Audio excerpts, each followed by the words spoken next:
భద్రాద్రి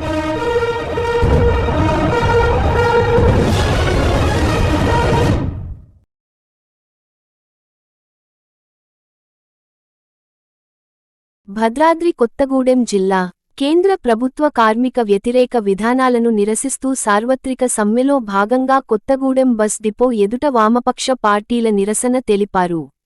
ఈ సందర్భంగా కార్మిక సంఘాల నాయకులు మాట్లాడుతూ కేంద్రంలోని బీజేపీ ప్రభుత్వం అనుసరిస్తున్న కార్మిక వ్యతిరేక విధానాలను నిరసిస్తూ అనేక ఉద్యమాలు చేపట్టిన నేపథ్యంలో నేడు దేశవ్యాప్తంగా సార్వత్రిక సమ్మె చేస్తున్నట్లు తెలిపారు. సమ్మెలో భాగంగా కొత్తగూడెం డిపోలో బస్సులను బయటకు వెళ్లకుండా సమ్మె చేస్తున్నామని తెలిపారు. కేంద్ర ప్రభుత్వ కార్మిక విధానాలకు తోడుగా రాష్ట్ర ప్రభుత్వం కూడా కార్మికుడిని కార్మికుడిగా బతకనిచ్చే పరిస్థితి లేదన్నారు. ఒకవైపు కేంద్రంలోని బీజేపీ ప్రభుత్వ కార్మిక ప్రజా వ్యతిరేక విధానాలకు నిరసిస్తూ కోట్లాది మంది కార్మికులు సమ్మెలో పాల్గొంటున్న నేపథ్యంలో ప్రజా ప్రభుత్వమని చెప్పుకుంటున్న రేవంత్ రెడ్డి ప్రభుత్వం పని గంటల విధానాన్ని 8 గంటల నుంచి 10 గంటల వరకు పెంచడం పట్ల ఆగ్రహం వ్యక్తం చేశారు. కార్మికులు పోరాడి సాధించుకున్న 44 కార్మిక చట్టాలను 4 లేబర్ కోడ్లుగా తీసుకురావడంతో కార్మికులకు సమ్మె చేసే హక్కు కోల్పోతారని, జీతాలు పెంచమని అడిగే హక్కు ఉండదన్నారు. 4 లేబర్ కోడ్లను రద్దు చేయాలని డిమాండ్ చేశారు.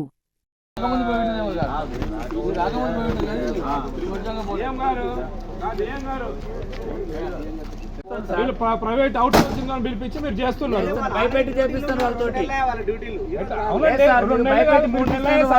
మీరు ఎందుకు కోఆపరేట్ చేస్తున్నారు సార్? అది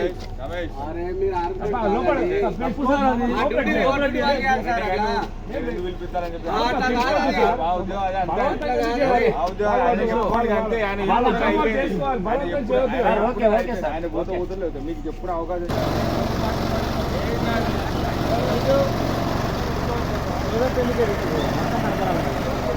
జరుగుతున్న దేశవ్యాప్త సమ్మెలో జయప్రదం చేయండి.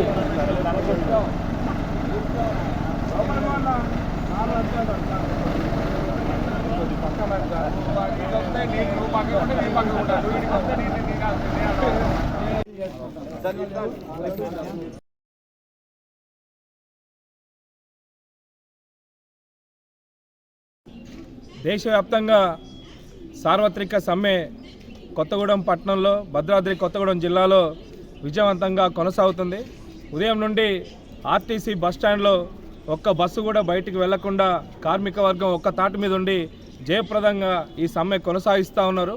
భారతదేశవ్యాప్తంగా ఇప్పటికే బీజేపీ ప్రభుత్వం 4 లేబర్ కోడ్లను తీసుకొచ్చి కార్మిక హక్కులను కాలరాస్తున్నటువంటి స్థితిలోకి బానిసల్లాగా వెళ్ళబోతున్నటువంటి పరిస్థితిని గమనించి కార్మిక సంఘాల ఐక్య కార్యాచరణ కమిటీ ఆధ్వర్యంలో ఈరోజు భారతదేశ వ్యాప్తంగా సమ్మె పిలిపిస్తూ ఉన్నాం. అట్లాగే ఈరోజు 85 కోట్ల మంది కార్మికులు కర్షకులు సమ్మె చేయబోతూ ఉన్నారు. ఈ మొత్తం కూడా ప్రజలు ఐక్యమత్యంగా ఈరోజు బీజేపీ ప్రభుత్వ విధానాలకు వ్యతిరేకంగా పోరాటం చేయబోతున్నారని చెప్పేసి ఈ సమ్మె సందర్భంగా ప్రజలు అర్థం చేసుకోవాలి. ఈ సమ్మెకు సహకరించాలని చెప్పేసి కూడా విజ్ఞప్తి చేస్తున్నాం.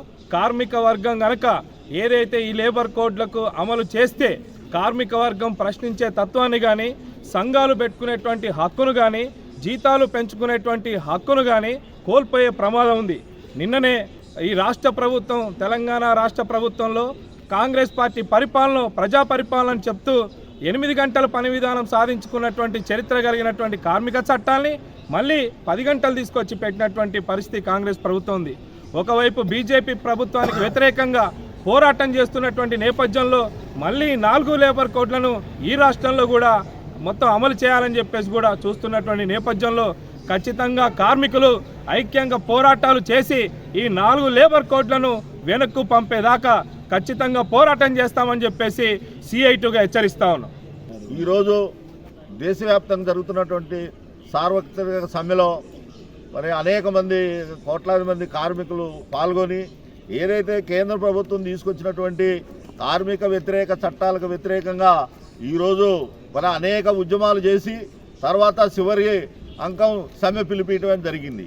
కేంద్ర ప్రభుత్వమే ఆ విధంగా ఉందంటే రాష్ట్ర ప్రభుత్వంగా కూడా అదే విధానాన్ని అనుసరిస్తూ కార్మికుడిని కార్మికుడిగా బ్రతకనిచ్చేటువంటి పరిస్థితి లేదు. పని గంటలను విపరీతంగా పెంచి కార్మికుడు నడ్డి విరిసి మళ్ళీ తండ్రికి పిల్లెవరో పిల్లకి తండ్రి ఎవరో తెలియనటువంటి పరిస్థితి వాతావరణాన్ని తీసుకొచ్చే ఈ పరిస్థితిలో మరి కేంద్ర కార్మిక సంఘాలను కలిపి ఈ ప్రభుత్వానికి వ్యతిరేకంగా బుద్ధి చెప్పాల్సిన అవసరం ఉందని చెప్పేసి సమ్మె పిలిపించడం అనేది జరిగింది. అందులో ఆర్టీసీగా కూడా ఈరోజు మరి సమ్మెలో పాల్గొనడం జరుగుతుంది. ఇందులో కూడా కొన్ని పెట్టుబడిదారీ సంఘాలు ఉన్నాయి. వాళ్ళు ఒకళ్ళిద్దరూ మేము డ్యూటీలు చేస్తామని చెప్పినా కానీ కార్మికులు స్వచ్ఛందంగా మరి ఏదైతే మోడీ తీసుకొచ్చిన చట్టాలకు వ్యతిరేకంగా సమ్మెలో పాల్గొని నిరసన తెలియజేస్తూ ఉన్నారు. అందుకే ఈ ఉదాహరణకు మీకు కొత్తగూడెం డిపో నుంచి ఒక్క బస్సు కూడా బయటకు రాకుండా ఆగిపోయినటువంటి పరిస్థితి ఉన్నదే. అది మీ అందరికీ తెలుసు. ప్రజలు అర్థం చేసుకోవాలా, ఏదో మాకేదో లాభం కోసం కాదు. ఏదైతే ప్రభుత్వ విధానాలు నిన్నగాక మొన్న మన ముఖ్యమంత్రి గారు రేవంత్ రెడ్డి గారు 10 గంటలు 8 గంటలు కాదు 10 గంటలు చేయాలని జీవో ఇవ్వడం అనేది జరిగింది. అది చాలా అన్యాయం, అక్రమం. మరి అలాంటి పరిస్థితులను ఎదుర్కోవాలంటే ఈ సమ్మెలు చేయక తప్పదు. ప్రజలందరూ కూడా దీనికి సహకరించాలని చెప్పేసి